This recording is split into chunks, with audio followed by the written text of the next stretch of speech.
I'm Mary Nimsgurn, the St. James Senior Warden. Welcome to the first St. James Stewardship video. Our stewardship theme for this year is moving forward in faith. And exactly how can we accomplish that? There are several St. James parishioners who are participating in this video who will talk about stewardship and what it means to them in their lives. First of all, Ben Bird.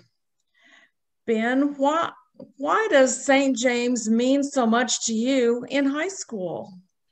That's a good question. St. James means a lot to me because it's a place where I can build and I can grow my faith first off, but it's a community where I can, if I'm in trouble, if I'm sad, and just want to have a better day, I can go to youth group, meet, have fun with my friends, and at the same time, build and grow my faith. Thank you, Ben. Marty Bergstrom, what are some examples of good stewardship? Well, to me, there are two types of stewardship. There is a service type stewardship, and we have great examples of that in St. James, people calling people on the prayer list weekly. We deliver flowers to the families that are shut in. People provide meals for the extension, and we participate in Family Promise. Prior to COVID, these were all great examples of stewardship. But even post-COVID, just calling other members of our church family is a great way to express stewardship. One person actually calls everyone that they can get access to on their birthdays and anniversaries. And this, to me, that's a remarkable example of stewardship. The other part of stewardship is our financial commitment to God and our church. This is personal. It's between you and God. No one else knows what you give.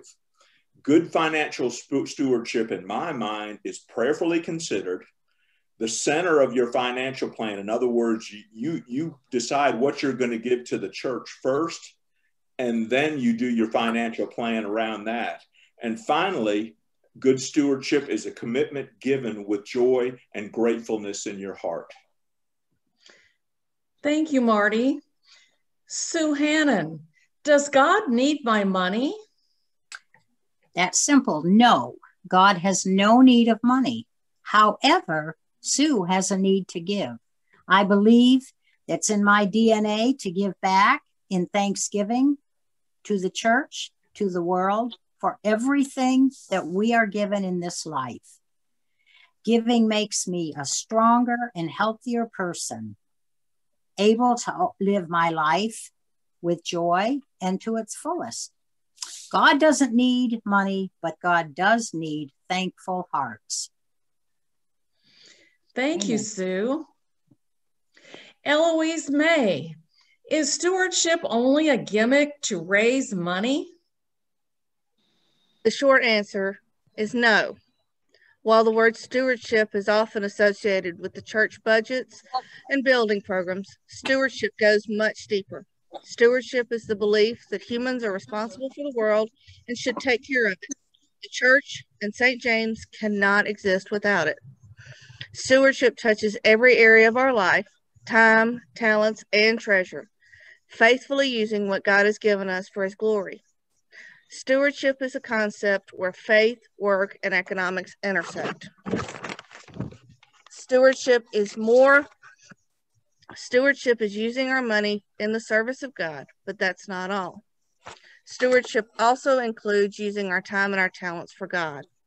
That may mean giving of your time, teaching Sunday school, or giving of your talents by singing in the choir. Stewardship is not a gimmick. Stewardship is an act of love and faith. We've all got to be good stewards for St. James. Thank you, Eloise. D.G. Reisinger, what does God say about stewardship? Well, God says one of the first things that He addresses man after He created Adam was that we are made in our image and entrusted to be the representatives of the Trinity here on earth. And as the representatives, He commanded us to be stewards, to care for and work in the beautiful garden that he'd made and entrusted to us to care for.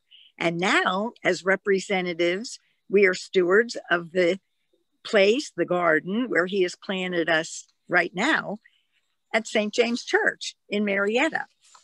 Also, there's 100 verses that throughout the Bible that talk about stewardship. But my very favorite one, because I liked what Marty said about being a joyful giver, in Corinthians, the second chapter, no, not the second chapter, the 9th chapter, verses 6 through 9, St. Paul says, the person who plants a little will have a small harvest, but the person who plants a lot will have a big harvest. Each one should plant and give as you have decided in your heart, because God knows your heart. You should not be sad when you give. You should be happy, and you should not feel that you're forced to give. God loves the person who gives happily. Thank you, DG. And thank you to all of the St. James participants in this video. And many thanks to the members of St. James Church for all of your support and generous giving. We're looking forward to 2021, moving forward in faith.